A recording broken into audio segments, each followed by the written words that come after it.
Mga matatanda, nawawala ang problema. Mga amoy Vicks at amoy Sampaguita. Mga loyalistang sobrang ulyanin na. Lahat sila sobrang... Okay, dumako na po tayo dito sa ating susunod na topic. Chis Escudero, the quiet, refined king of kickbacks. Elegant, composed, polished. Pero ayon, 160 million pesos kickback daw ang last remittance sa kanya. Ayon mismo kay Yusek Bernardo. Kung 160 million per deal, ilang deal kaya yan? Oh, di ba? Ibig sabihin 160 million per deal. Eh kung may 10 deal si Cheese kay Bernardo, magkano po yun? 1.6 billion. Minamahal ka. Niyolo-niyolo ang ka. Biro mo 1.6 billion kung may 10. Kaya pala, kaya pala afford niyang bumili ng 50 million para iba. Agwapuhan. Para kay Hart, kahit 18 million lang ang silent niya sa papel. Ay, putik. Sa pagkomento di ka mapantayan. Lolo at lola pati mamamayan. Ikaw parati ang Pero teka, sabi nila super rich si Hart. Eh bakit wala sa top BIR taxpayers? Tama ang logic, tama. Your Honor, Mr. Chair, if you are a rich person in the Philippines, of course, you are the number 1 or the top 10 taxpayer in the country. Okay? Because, Your Honor, as per a study in the World Health Organization, of course, if you gain a lot, if you have so much revenue, the government is there for you. Okay? What the government will say? We got it all for you.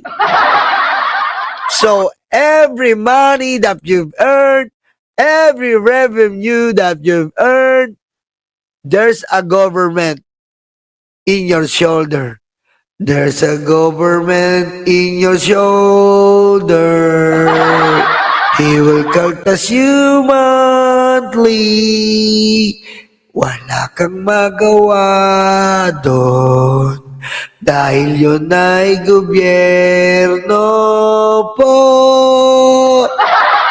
Kamot ulo ka na lang. Di ba? Totoo yan. Katulad po, bigyan natin ng example. Vice Ganda. Si Vice Ganda po, nasa top 10 taxpayers. Ivana Alawi. Yan po ang mga top taxpayers. Kung si Hart po ay talagang kinikita niya, si Kitty Duterte isama na natin, dapat nandun sila sa taxpayers, top taxpayers. Dahil pag malaki ang kita mo at anong tawag dito, open book ka na nagbabayad ng tax at open book ka sa mga projects and revenue mo, open book din ang gobyernong kaltasan ka. Ganyan po yan. Kaya po tama po to. Tahimik din si Hart sa taxes. Matching couple pati sa hiding assets? Malamang may alpaland nga eh. Meron silang alpaland eh. Ano to? Social packaging pero kickback economy ang tunay na lifestyle plan? Ew. Ew. Yun nga ni Attorney Jess kanina, di ba? Yung height ng kanyang career several years back. Oy, teka lang. Kilala ko to ah. Kilala ko to. Ito yung ano eh. Ito yung nagwalang niya kay Marcoleta eh. Palakpakan natin tong nagwalang niya kay Marcoleta. Palakpakan! Sir, saludo kami sa iyo sa pagkakaroon mo ng buong puso at sinusuportahan mo ang aming sinusuportahang bill, ang anti-piluka bill. 'Di ba? Ang anti-Piluka Bill. Yun nga ni Attorney Jess kanina, di ba? Yung height ng kanyang career several years back, hindi naman ganun katindi. May mga kasabayan din naman siyang sumikat doon, di ba? Tama. No offense to her, Oo. 'di ba? Ano to, hindi to personalan. But factual lang, 'di ba? Ano bang mga blockbuster movies niya? Ano ba yung mga pinakamahal na endorsements niya, yung mga malalaking higanting Wala, tama, tama. Kung mayaman si Art, 'di ba? Wala. Hindi nga siya yung boyfriend niya na nga si eto na nga. Chika minute. 'Di ba? Nung boyfriend niya nga si Jericho hindi siya leading lady sa Panday Ipaglalaban ko ang ating pag-ibig. 'Di ba? Hindi siya yung tandaan niyo 'yon? Yung Panday ni Jericho, hindi siya leading lady doon. Ano ba sa buwikat na pelikula ni Art? Wala. Oh. Dati meron siya. Nung kasama siya sa teleserye. Oh. 'Di ba? Yung may kasama siya sa teleserye. Tatandaan niyo. Ano ba teleserye yun? Tatandaan niyo ba? Oti ka na yata niyo. Ayos lang yan. Kwentuhan lang. Parang nagkukwentuhan lang tayo dito. Ano ba yun? Ano ba yung teleserye ni Art? Ano ba yun? Nakalimutan ko Please be careful with my heart. Ayun ba yun? Please be careful with my heart. Laging inaabangan ni Tama. Kung bibigyan mo talaga ng analyzation, wala naman sumikat si Art Anong pelikula? Para mag-gain siya ng maraming yaman? Wala. Pero, eto po legit. Pero, ang pamilya po ni Art, mayaman. Yun. Mayaman. Diba? Bakit? May-ari sila ng Barrio Fieste. May-ari po ang pamilya ni Art. Isa sa mga restaurant nila ay Barrio Fiesta. Niolo ang kagwapuhan. Sa pagkomento di ka mapantayan. Oo nga mali nga Ron Hindi ko nga alam kung ano. Tama, hindi ako. Mahusay ako sa mga pelikula. Alam ko yan. Ang dami ko na papanood na pelikula. Madalas pa nga napapanood ko sa pelikula. Nasa sopa sila. Kunyari, ni-interview. Mag-a-apply yung babae. Tapos nasa sopa sila. Yun ang mga napapanood ko Di mamamayan, ikaw parati. Tapos meron naman ako napapanood. Nasa van sila. Kumukuha sila yung babae. Gustong makisabay. Yan ang mga papanood ko Ang laging inaabangan. Tsaka minsan nasa taxi siya, nagda-drive ng taxi yung lalaki, tapos may sasakay na babae, tapos mag-uusap sila. Yan ang mga pelikula pinapanood ko Umulan, bumagyo. Kabisado ko yung mga pelikulang yan, talagang kinakabisado ko yan.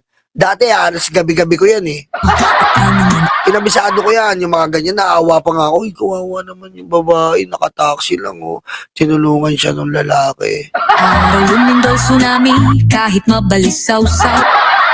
Yun, at alam niyo rin yun. Tapos yung minsan may lalaki, miss, wala ka bang pera? Meron akong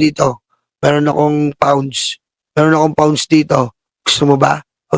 Ay, salamat po Tapos magugulat ka na, sa iskinita lang sila, naghahanap sila ng makakapag-usap sila. Napakamatulungin ng mga pinapanood ko, yung mga MMK yun Pangalan mo laging ang umaangat.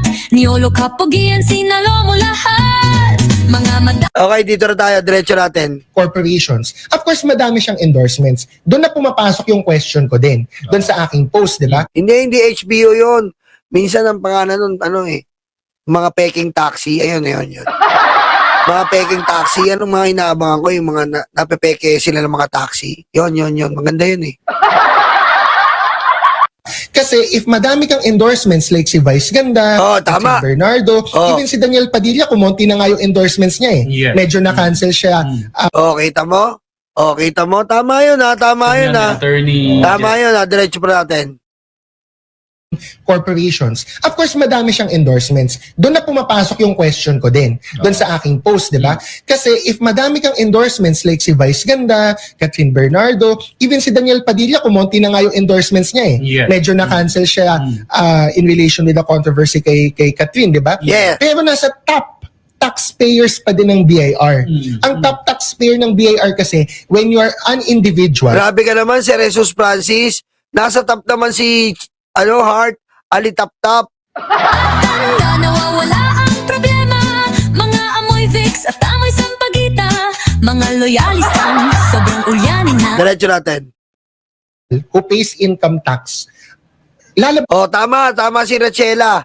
Yan ang sinasabi natin. Falsus impactus, falsus demonius. Que me puta de peluca, de gracia, nuknuka, gotesa, tago, peluca, nakakumot pa. Diba? Yan po ang tinatawag na falsus impactus, falsus demonius. Wala na pong question dyan. Ha? Nag-misdeclared kayo. Pagdudusahan nyo to. Hindi na pwede. Hindi nyo na mababawi ito. Yan po ang epekto ng nasa Latin word na nakatago pa sa mga baol. Falsus impactus, falsus demonius, de peluca, de gracia, de gutesa, de tago, de kumut pa. Oh, nawala na si Jesus. Jesus, asa ka Jesus? Just kanina, di ba? Yung height ng kanya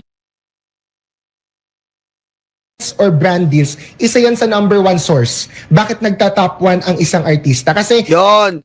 Kasi pag artista ka, given the fact that you're open to the public, that you are in the entertainment industry, you are open, Your Honor, Mr. Chair. And everyone knows how you gain a revenue or money in your film, especially on film, because the revenue in your film will be broadcast by your station or your producer. For example, Vice Ganda, Petrang Caballo, for example, the Petrang Caballo gain 500 million revenue. Then, the BIR will be shocked and will be happy. Okay? The BIR will be happy for you because in BIR, we got it all for you. hindi yan natatago. Nagdi-disclose yung corporation, ino-audit at gino-due diligence yan ng BIR. Tama? BIR is the best because all of your revenue, they will cut the rest. Ayan po ang ating word for the day. BIR is the best because your revenue, they will cut the rest. Large taxpayer unit, hindi matatago ng corporation. Yes. Kinuha namin si Vice Ganda, ito ang PF niya or ang kanyang endorsement fee. So si Vice Ganda, imamatch siya ng BIR or you will have to eventually declare. Kaya hindi pwede magka-misdeclaration. Nagde-declare ng tama itong mga tao na to. So ang question ko lang naman kay Ma'am Hart, if totoo na madami siyang endorsements, if matataas ang mga value ng endorsements nito, bakit never pa siya lumitaw sa top taxpayer unit? It's just a common sense question for me. Parang naisip ko lang, bakit hindi siya naging top taxpayer kung mayaman siya on her own? She earns a lot on her own. Parang may disconnect. hindi para ka Tama yun na may disconnect po. Kasi po kung talagang mayaman si Arte Evangelista, if Arte Evangelista is very, very rich, as they said, because they said, the DDS Luga said that Arte Evangelista is very rich. She's many endorsement. She has many films. But if you analyze it, no. No, Your Honor, Mr. Chair. Okay, ayan na naman po ang ating reaksyon. Nag-overtime na tayo. May nagagalit sa atin. Lahat sila sobrang minamahal ka. Overtime na tayo, my God. Niyolo ang kagwapuhan. Sa pagkomento di ka Maraming salamat po sa pagsusubaybay. Mag-like, mag-share, mag-comment na po kayo dito sa mga Team Replay. Dito po sa ating Birahan PH kung saan bibirahin natin yan.